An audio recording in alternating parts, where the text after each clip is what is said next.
Assalamualaikum warahmatullahi wabarakatuh. Shalom, Om Swastiastu, Namo Buddhaya, dan salam kebajikan. Yang kami hormati Bapak Tommy Sujarwadi, SOS, MS, selaku dosen pengajar mata kuliah PBAK, dan teman-teman yang kami cintai. Pada saat ini, kami dari kelompok 4 ingin mempresentasikan hasil tugas kami, yaitu penilaian wilayah bebas korupsi WBK dan wilayah birokrasi bersih melayani WBBM di Pengadilan Agama. Sebelum itu, izinkan kami memperkenalkan diri. Nama saya Vini Rosani. Nama saya Siti Naila Hanifah. Nama saya Muhammad Fadli M. Saya Revina Jovia Putri. Nama saya Ufanela Safrina.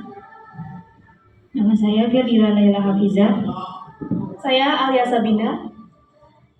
Perkenalkan, nama saya Anissa Trimawan. Nama saya Muhammad Arif Fadilah. Baik. Next. Yang pertama ada latar belakang. Korupsi telah tumbuh menjadi kejahatan yang luar biasa dan memerlukan pendekatan inovatif. Kegagalan dalam mengembalikan aset tersebut dapat mengurangi efektivitas hukuman.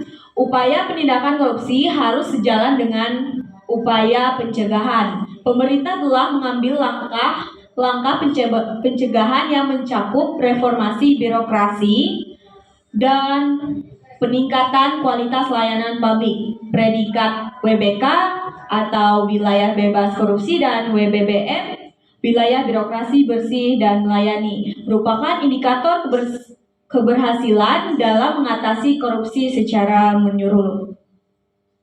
Selanjutnya ada tinjauan pustaka, akan dilanjutkan oleh teman saya. Untuk yang pertama ada pengertian korupsi.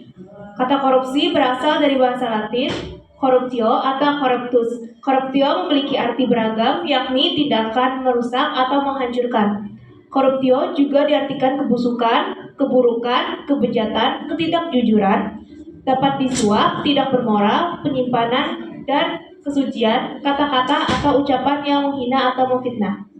Kata corruptio masuk dalam bahasa Inggris menjadi kata corruption atau dalam bahasa Belanda menjadi korupti. Kata korupti dalam bahasa Belanda masuk ke dalam penegaraan Indonesia menjadi korupsi. Untuk yang B, faktor penyebab korupsi.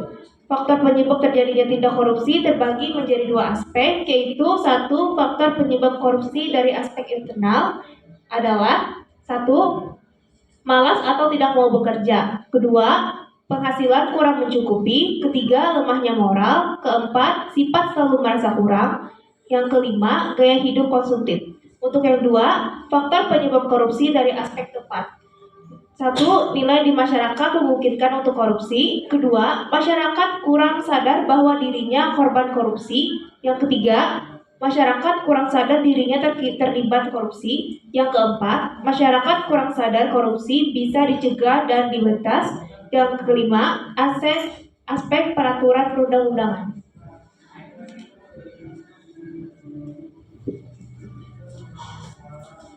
Selanjutnya ada ciri-ciri korupsi. Adapun lebih jelasnya, apa yang dimaksud dengan korupsi itu memiliki beberapa ciri-ciri cukup spesifik, yaitu satu, selalu melibatkan lebih dari satu orang. Inilah yang membedakan antara korupsi dengan pencurian atau penggelapan.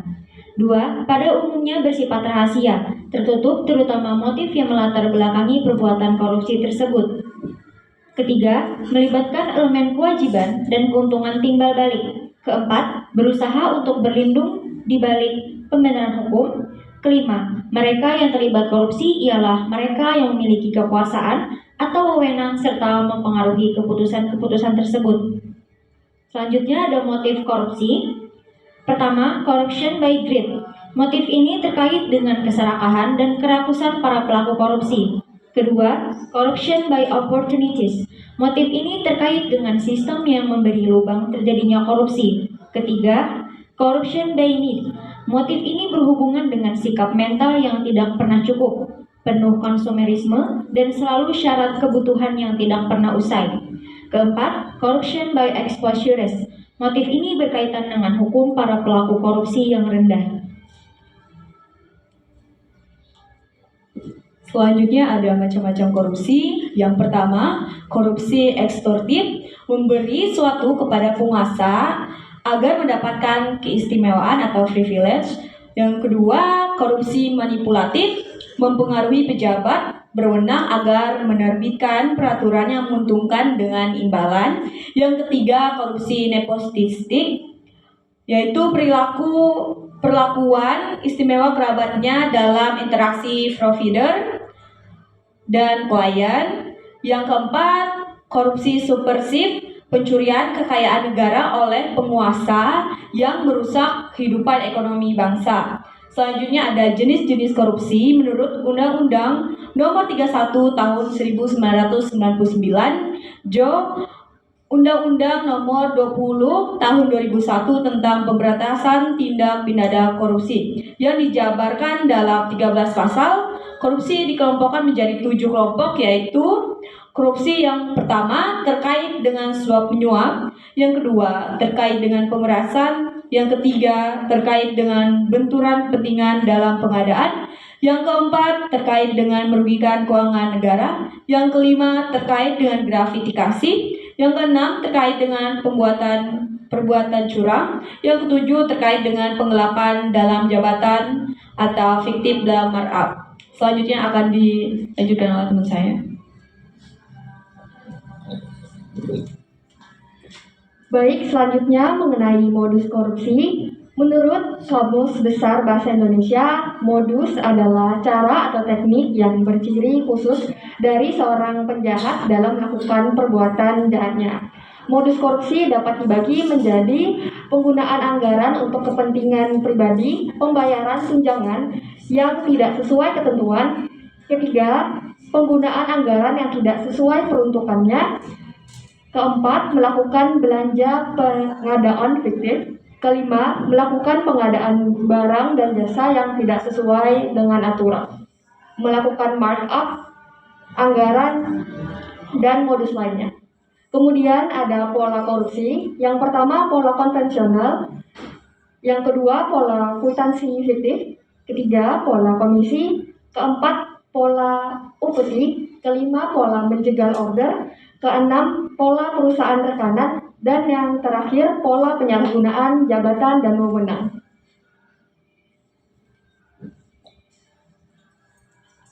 Selanjutnya ada konsep korupsi, dibagi kepada 7. Yang pertama, transaktif, yaitu adanya kesempatan yang dimanfaatkan oleh dua pihak untuk mengambil keuntungan tetapi merugikan negara. Yang kedua, ada pemerasan, yaitu inisiatif pada penerima dengan menekan pemberi agar tidak mengalami kerugian yang lebih besar. Yang ketiga, defensif, pemberi secara sadar bertransaksi dan merasa diuntungkan meskipun negara dirugikan. Yang keempat, ada korupsi inversif, adalah pemberian barang atau jasa tanpa ada perkalian langsung dengan keuntungan tertentu. Yang kelima, korupsi perkerabatan atau nepotisme adalah penunjukan yang tidak sah terhadap teman atau saudara. Yang ketujuh, korupsi autogenik merupakan bentuk korupsi yang tidak melibatkan orang lain dan pelakunya hanya seorang saja. Yang terakhir, korupsi dukungan, di mana korupsi pada jenis ini tidak secara langsung menyangkut uang atau tindakan dalam bentuk lain. Kemudian yang selanjutnya ada bentuk korupsi. Bentuk tindakan pidana korupsi dan tindak pidana yang berkaitan dengan korupsi berdasarkan Undang-Undang Tindak Pidana Korupsi tahun 2011 itu dapat berupa: yang pertama, melawan hukum untuk memperkaya diri dan merugikan negara; yang kedua, menyalahgunakan kewenangan untuk kepentingan diri sendiri dan dapat merugikan keuangan negara; yang ketiga, menyuap pegawai negeri; yang keempat, memberi hadiah kepada pegawai negeri karena jabatannya; yang kelima, pegawai negeri menerima suap; yang keenam, pegawai negeri menerima hadiah yang berhubungan dengan jabatannya; yang ketujuh, menyuap hakim; yang kedelapan, menyuap advokat; yang kesembilan, hakim dengan advokat menerima suap; yang kesepuluh, pegawai negeri menggelapkan uang atau membiarkan penggelapan, dan lain-lain. Untuk selanjutnya ada dampak korupsi. Korupsi tidak hanya berdampak terhadap satu aspek di kehidupan saja. Korupsi menimbulkan efek domino yang meluas terhadap eksistensi bangsa dan negara. Dampak dari korupsi langsung dirasakan oleh pembangunan bangsa. Dampak korupsi mengakibatkan satu, bidang politik akan mempersulit berkembangnya demokrasi dan terselenggaranya tata pemerintahan yang baik dan bersih. Dalam bidang hukum akan menghambat ketertiban dan penegakan hukum. Dalam bidang pembangunan ekonomi akan menjadi sulit dan berantakan. Korupsi juga membuat kesenjangan sosial antara si kaya dan si miskin semakin melebar. Selanjutnya dijelaskan oleh rekan saya. Baiklah, saya melanjutkan penjelasan tentang dampak korupsi menurut KPK. Dampak korupsi menurut KPK terbagi menjadi 5. Yang pertama, berdampak kepada kemiskinan. Kedua, pengangguran. Ketiga, hutang luar negeri. Keempat, kerusakan alam. Dan kelima, dampak sosial. Selanjutnya, pengertian zona integrasi. Zona integrasi adalah sebutan atau predikat yang diberikan kepada pimpinan dan jajaran mempunyai niat atau komitmen untuk mewujudkan WBK atau WBBM melalui upaya pencegahan korupsi publik, reformasi birokrasi, dan peningkatan kualitas pelayanan publik. Selanjutnya adalah pengertian wilayah bebas korupsi atau WBK. WBK adalah sebutan atau predikat yang diberikan kepada suatu unit kerja yang memenuhi syarat indikator hasil WBK dan memperoleh hasil penilaian indikator proses di atas 75 pada zona integritas yang telah memperoleh opini wajar tanpa pengecualian dari BPK atas laporan keuangan. Kemudian selanjutnya pengertian wilayah birokrasi bersih dan melayani atau WBM. WBBM adalah predikat yang diberikan kepada suatu unit kerja yang telah berhasil melaksanakan reformasi birokrasi dengan sangat baik, dengan telah memenuhi sebagian besar kriteria proses perbaikan pada komponen pengungkit untuk mewujudkan pemerintahan yang bersih dan akuntabel serta pelayanan publik yang prima.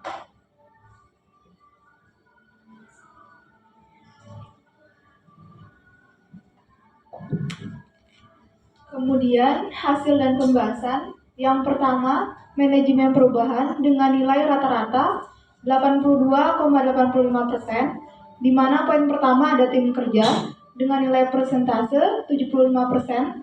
Poin kedua, dokumen rencana pembangunan zona integritas dengan nilai persentase 100%. Poin yang ketiga, pemantauan dan evaluasi pembangunan WBK atau WBBM dengan nilai persentase 78%. Dan poin yang keempat, perubahan pola pikir dan budaya dengan nilai persentase 83,25%. Kemudian, tabel yang kedua, penataan tata laksana dengan nilai rata-rata 83,30%, di mana poin yang pertama yaitu prosedur operasional tetap atau SOP dengan nilai persentase 44,33%. Dan poin yang kedua, e-government dengan nilai persentase 100%. Dan poin yang ketiga, keterbukaan informasi publik dengan nilai persentase 100%. Oke, selanjutnya komponen pengungkit, penataan sistem manajer, bobot 15, nilai absolut 10,9, nilai presentase 72,63.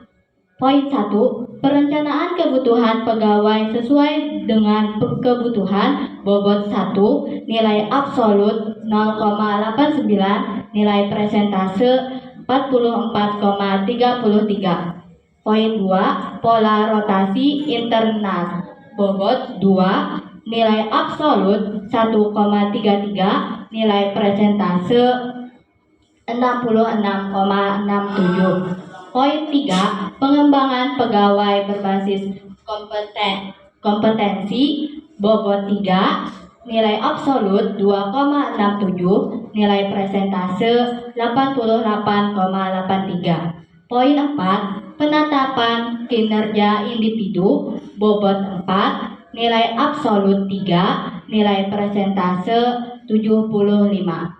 Poin 5, penegakan aturan disiplin, kode etik, kode perilaku pegawai, bobot 3, nilai absolut 2,1, nilai presentase 67. Poin 6, sistem informasi pegawai, bobot 1, nilai absolut 1, nilai presentase 100.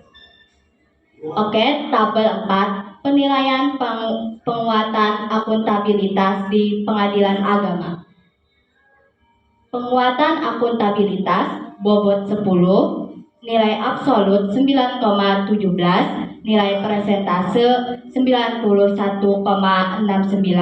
Poin 1, keterlibatan pimpinan bobot 5, nilai absolut 5, nilai persentase 100. Poin 2, pengelolaan akuntabilitas bobot 5, nilai absolut 4,17, nilai persentase 83,38. Dilanjutkan dengan teman saya. Baik, untuk yang kelima, penguatan penguasaan itu bobotnya adalah 15, untuk nilai absolutnya 8,95, untuk nilai presentasinya 59,67, dan untuk poin yang pertama, pengendalian gravitifikasi dengan bobot 3, dengan nilai absolut 1,5, dan nilai presentasinya 50. Untuk poin yang kedua, penerapan SPIP, bobotnya 3, untuk nilai absolutnya 1,62 dan nilai presentasinya 54. Dan yang poin ketiga itu pengaduan masyarakat dengan bobot 3 dengan nilai absolut 2,13 dan nilai presentasinya 71. Untuk yang keempat, whistleblowing system, bobotnya ada 3, nilai absolutnya 2 dan nilai presentasinya 66,75. Dan untuk yang terakhir, poin kelima, penanganan penuturan itu bobotnya adalah 3, nilai absolutnya 1,7 dan nilai presentasinya 56,6. Baik, dilanjutkan untuk tabel 4.6 mengenai penilaian peningkatan kualitas pelayanan di pengadilan agama. Poin pertama yaitu standar pelayanan dengan bobot 3 dan nilai absolut 2,13 dengan nilai presentasi 71%. Kedua, budaya pelayanan prima dengan bobot 3, nilai absolut 2,11 dan nilai presentasinya 70,20%.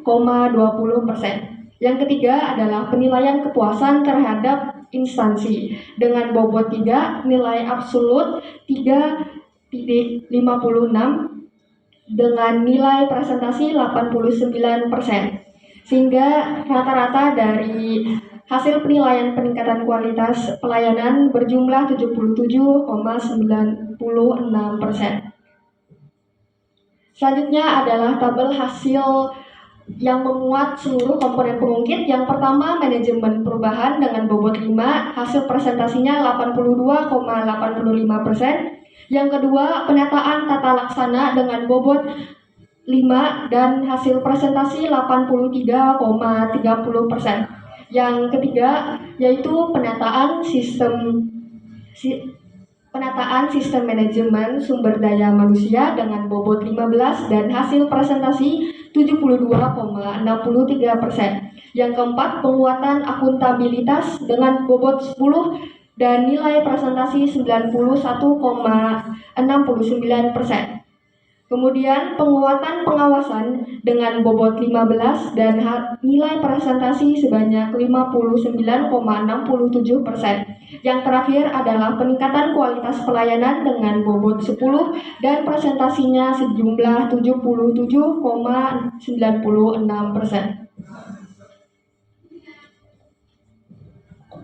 Jadi nilai total yang diperoleh dari hasil penilaian untuk pengadilan agama yaitu 78,2% dari nilai wilayah bebas korupsi atau WBK, yang berarti lebih dari 75% pengadilan agama memenuhi standar nilai yang ditetapkan untuk mendapatkan predikat wilayah bebas korupsi atau WBK. Kesimpulannya, dari kegiatan praktik penilaian wilayah bebas korupsi, WBK dan WBBM di pengadilan agama didapatkan hasil pada komponen manajemen perubahan 82,85%, penataan tata laksana 83,30%, penataan sistem manajemen SDM 72,63%, penguatan akuntabilitas 91,69%, penguatan pengawasan 59,67%, peningkatan kualitas pelayanan publik 77,96%, Jadi nilai total yang diperoleh dari hasil penilaian untuk pengadilan agama yaitu 78,2 dari nilai wilayah bebas korupsi atau WBK, yang berarti lebih dari 75%. Pengadilan agama bisa dibilang memenuhi standar nilai yang ditetapkan untuk mendapatkan predikat wilayah bebas korupsi atau WBK. Selanjutnya saran untuk pengadilan agama sebaiknya terlibat dalam pertukaran pengalaman dengan instansi lain yang juga telah mencapai predikat wilayah bebas korupsi untuk memperoleh wawasan dan ide baru. Kemudian, tetap awasi perkembangan dan evaluasi secara berkala untuk memastikan bahwa pengadilan agama tetap mempertahankan predikat wilayah bebas korupsi dan terus berusaha untuk meningkatkan integritasnya. Baik, terima kasih atas perhatiannya. Itu saja yang dapat kami tampilkan dari kelompok 4. Kami mohon maaf apabila ada kesalahan kata dan kami ucapkan terima kasih. Wassalamualaikum warahmatullahi wabarakatuh.